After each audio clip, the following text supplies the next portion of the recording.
오늘은 대림절 넷째 주입니다. 말하자면 성탄절이 정말 얼마 남지 않았다는 이야기입니다. 여러분은 성탄절 하면 무엇이 가장 먼저 떠오르십니까? 저는 이제 어렸을 때부터 이렇게 굴뚝에서 내려오는 산타클로스 할아버지가 제일 먼저 생각이 났던 것 같습니다.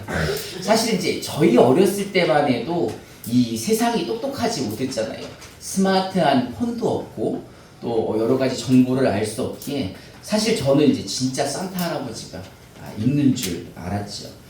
그래서 이제 어디서 소문 들으면은 이제 저 양말 걸어놓으면은 선물 주신다고 하는 소리에 잠들기 전에 양말도 걸어두기도 하고, 여러분들도 그런 기억 있으십니까? 근데 양말을 걸어두면 잠이 옵니까 안 옵니까? 안 오죠. 언제 오시나, 무얼 넣어주실까? 밤새 기다리다가 자다 일어나면은 양말에 뭐가 있어요? 좋은 부모님을 두셨군요. 아무것도 없어요. 아무것도. 양말에 뭐가 있어? 아무것도 없지. 그러면 이제 막 속상해 하다가도 생각이 드는 거죠. 아, 맞다. 내가 울어서 그렇지. 내가 징징거려서 그렇지. 내가 울어가지고 산타 할아버지가 선물을 안 주셨나 보다. 울면 안 돼. 울면 안 돼. 산타 할아버지는 우는 애에게 뭘 안 주세요? 선물을 안 주신다니. 선물 못 받은 것은 누구 탓이에요? 내 탓이요, 내 탓이요. 어려서부터 이랬던 생각이 납니다. 그런데 여러분, 사실 성탄절 하면 누가 먼저 떠올라야 됩니까? 예수님 아닙니까? 예수님 생일인데 12월 25일을 예수님 생일이라고 우리가 함께 기념하기로 했는데, 성탄절만 되면 자꾸 누가 생각이 나는 거예요. 산타 할아버지가 생각나면은 예수님이, 생일의 주인공인 예수님이 그러시지는 않으시겠지만 마음은 어떠실까요? 섭섭하시겠죠. 사실 이스라엘 사람들이 이 메시아, 이 그리스도를 기다리게 된 것은 오늘 본문에 나와 있는 선지자 이사야 선지자 때문입니다. 이사야 선지자가 그렇게 예언을 했었거든요. 이사야 선지자는 지금으로부터 한 2700년 전에 활동하던 선지자입니다. 유다와 예루살렘에서 활동을 했는데 한 50년간 활동한 선지자예요.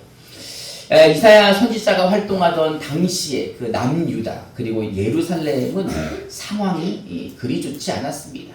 제가 지난주에도 말씀드렸지만 이스라엘은 이미 남과 북 두 개의 나라로 나뉘어져 있죠. 그래서 북쪽에는 이스라엘, 북이스라엘이 되었고 남쪽에는 유다, 남유다로 이렇게 나라가 둘로 나뉘어졌습니다.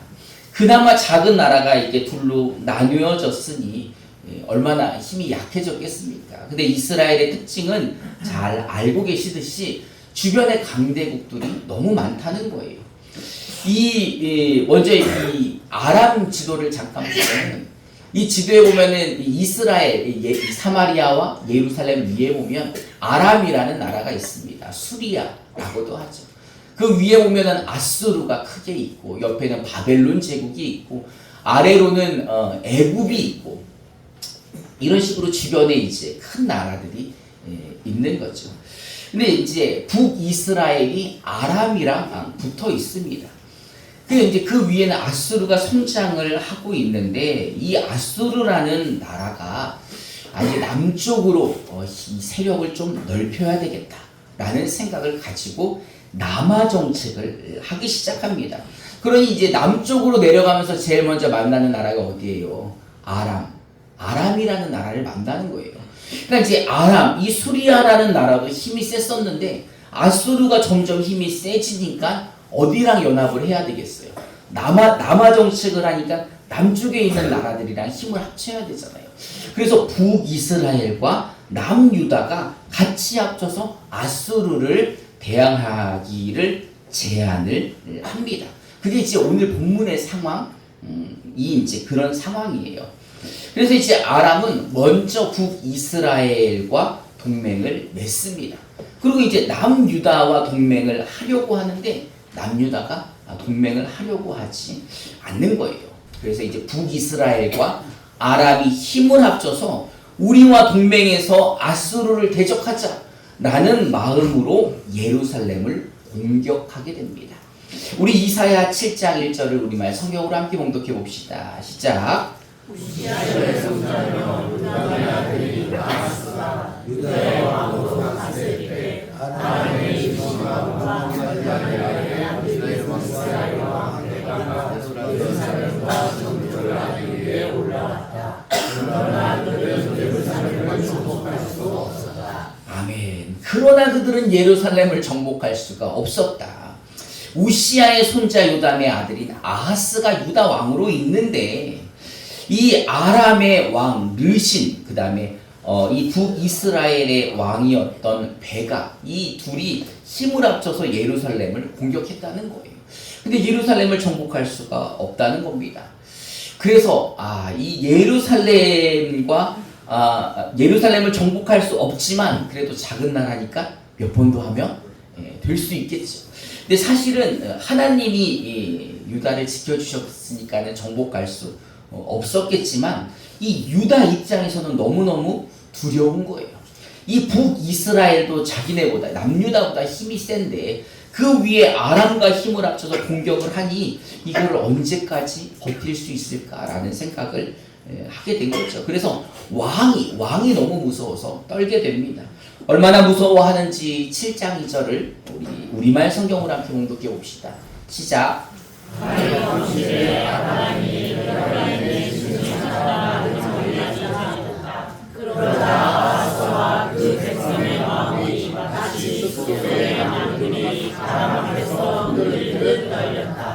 아멘.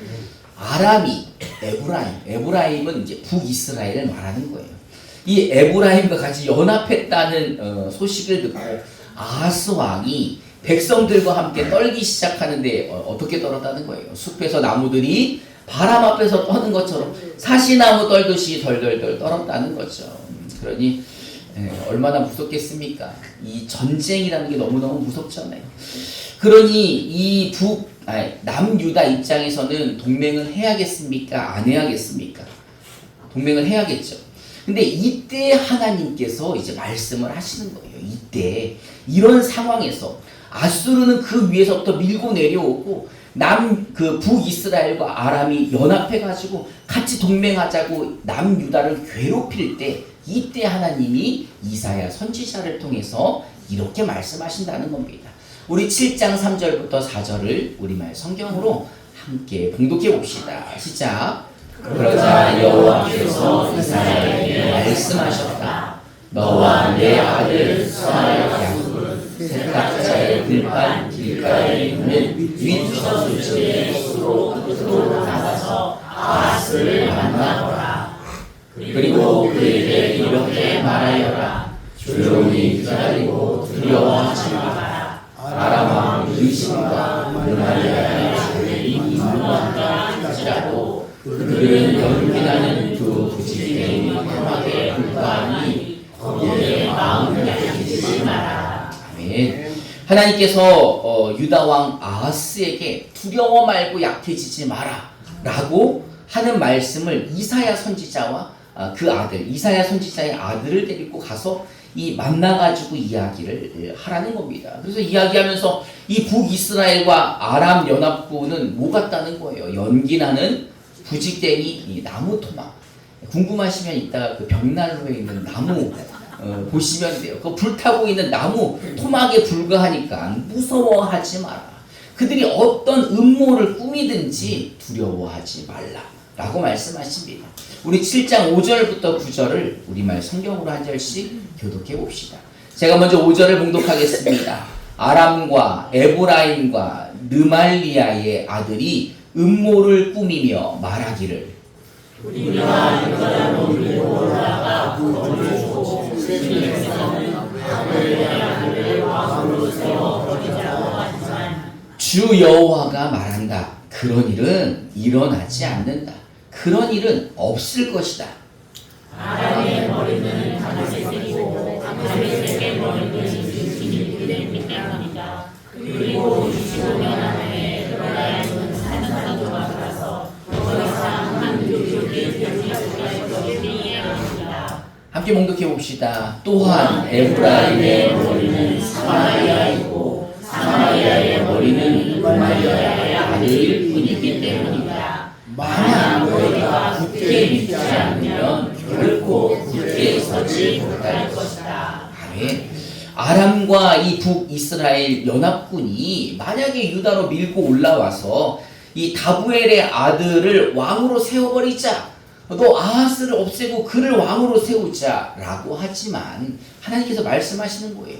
그런 일은 절대 일어나지 않는다라고 말씀하시면서 아람의 머리는 다메섹, 그 아람의 수도는 다메섹일 뿐이고 다메섹의 우두머리는 르신일 뿐이다 라는 것은 무슨 말일까요?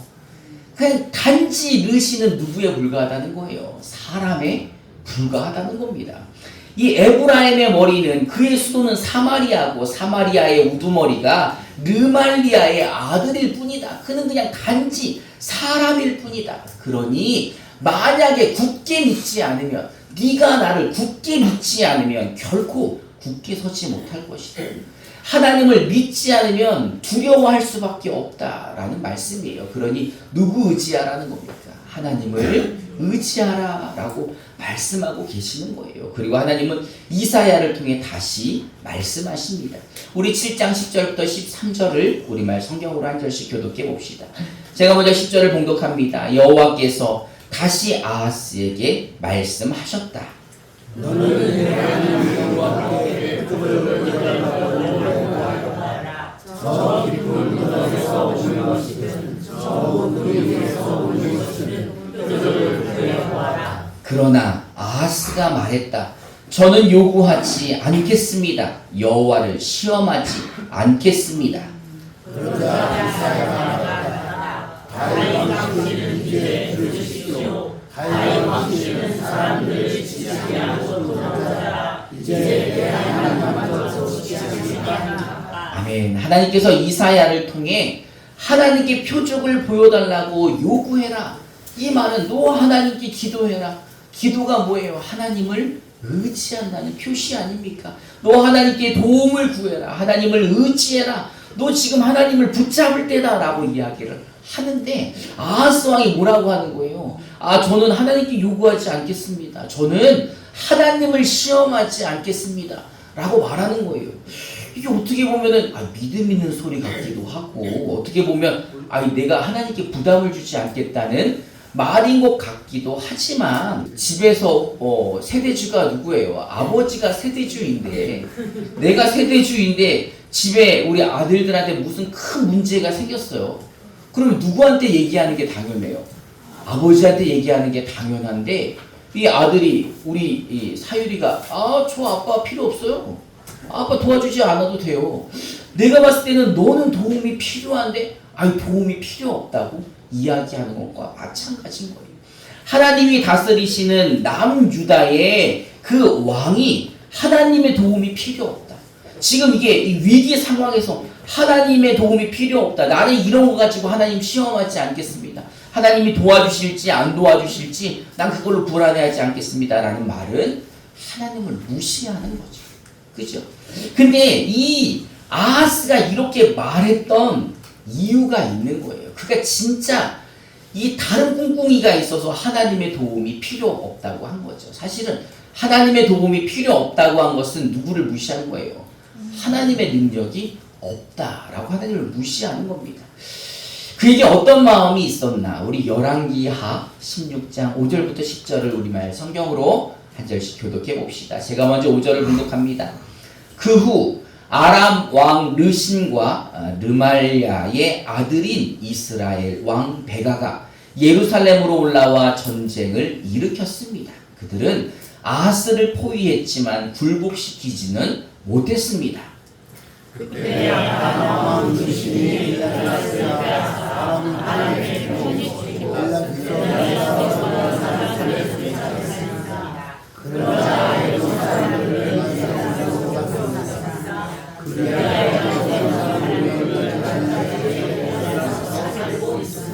아하스가 아시리아의 왕 디글랏 빌레셀에게 사람을 보내 말했습니다. 나는 당신의 종이며 당신의 아들입니다. 아람 왕과 이스라엘 왕이 나를 공격하고 있으니 올라와 나를 그들의 손에서 구해 주십시오. 그리고 아하스는 여호와의 성전과 왕궁 누구에 있던 금과 은을 가져다가 아시리아 왕에게 선물로 보냈습니다. 아시리아 왕은 그 말을 듣고 다메섹을 치러 올라가 그 성을 함락시켰습니다. 아시리아 왕은 다메섹 거주민들을 포로로 잡아 길 성으로 끌고 갔고 르신을 죽였습니다. 그러자 아하스 왕이 다메섹으로 가서 아시리아 왕을 만났습니다. 그는 다메섹에 있는 제단을 보고 제단의 모양과 세밀한 구조를 제사장 우리아에게 배웠습니다. 그러자 제사장 우리아는 아하스 왕이 다메섹에서 보낸 것대로 제단을 만들었고 아하스 왕이 다메섹에서 돌아오기 전에 제단 건축을 다 끝내놓았습니다. 아하스 왕은 다메섹에서 돌아와 제단을 건축하다가 그 위에 제단의 제물을 드렸습니다. 여러분 아하스 왕이 어떤 꿍꿍이가 있었는지 이제 알겠죠. 그는 이사야 선지자도 무시하고 그가 전하는 하나님도 무시했던 겁니다. 왜? 그는 믿는 구석이 있던 거예요. 그는 하나님보다 아수르가 더 강하다고 생각을 했던 겁니다. 그래서 아수르 왕을 더 의지해서 사람을 보낼 때 뭐라고 합니까? 나는 당신의 종이며 당신의 아들입니다. 아람 왕과 이스라엘 왕이 나를 공격하고 있으니 올라와 나를 그들의 손에서 구원해 주십시오라고 하면서 뭘 갖다 바쳐요? 하나님의 성전에 있는 은금을 갖다가 바쳤다는 거예요. 그리고 왕궁에 있는 금과 은도 아수르 왕에게 주었다는 거죠. 그렇게 은금을 바치면서 그가 구하자 정말 아수르 왕이 일어나서 아람을 무찌르고 아람 왕 르신을 죽여버린 거죠.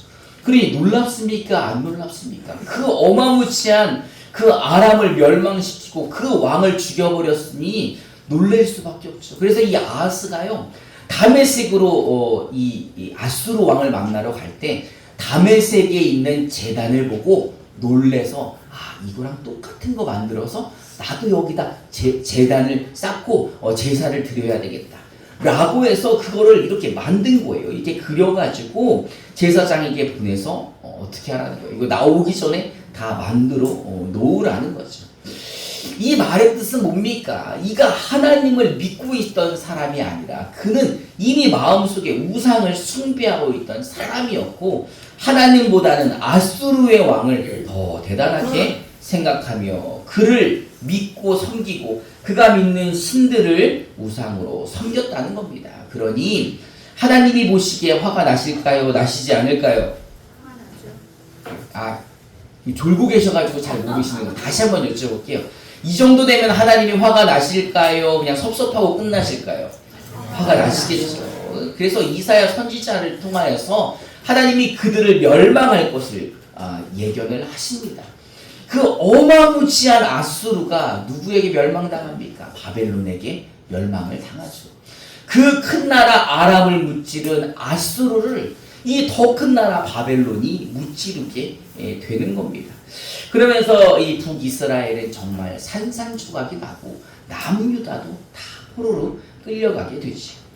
이 이사야 선지자는 이 심판도 남유다에게 이야기를 하지만 그러면서도 다른 징조를 보이며 이렇게 예언을 합니다. 이사야 7장 14절을 개역개정으로 함께 봉독해 봅시다. 시작. 그러므로 주께서 친히 징조를 너희에게 주실 것이다. 보라, 처녀가 잉태하여 아들을 낳을 것이요 그 이름을 임마누엘이라 하리라. 아멘. 이제 그 심판이 있고 포로 생활이 있고 그 어려운 수많은 날들이 있겠지만 하나님이 친히 징조를 보여주실 것인데 그게 뭐라는 거예요? 처녀가 잉태하여 아들을 낳을 것인데 그 이름이 임마누엘이라 하리라 하신 겁니다. 하나님께 불순종하고 우상 숭배하고 백성들에게 불의를 행하는 지도자들을 심판하신 후에 하나님이 임마누엘의 징조를 보여주실 때 메시아가 이 땅에 오신다라는 것입니다. 이 땅에 오시는 메시아, 그의 이름이 뭐라고요? 임마누엘이라는 겁니다. 하나님이 우리와 함께 하신다는 뜻까지 그 임마누엘은 어떤 왕입니까? 이 두렵고 불안하고 이 사시나무처럼 떨고 있는 이스라엘 백성에게 평강을 주실 평강의 왕이다라는 것입니다. 우리 이사야 9장 6절부터 7절을 우리말 성경으로 함께 봉독해 봅시다. 시작. 하나님과 우리를 위해 태어났다. 우리가 하나님을 얻었다. 그의 옆에 있는 주권이 있고 그의 이름은 기도자, 모사, 전능하신 하나님, 영원하신 아버지, 평화의 왕이라 불릴 것이다. 그분의 넘치는 주권과 평화는 다윗의 보좌와 그의 왕국 위에 끝없이 펼쳐질 것이다. 지금부터 영원히 평화와 조례로 그것을 건물이 세우실 것이다. 만군의 여호와의 백성이 그것을 이루실 것이다. 아멘. 메시아 임마누엘이라는 이름을 가지고 오시는 그 왕은 평강의 왕이라는 겁니다. 그래서 주권을 가지고 그 평화를 그 나라 위에 끝없이 펼칠 것이라고 예언을 하는 것입니다. 그러면서 이것을 누가 이루신다는 거예요?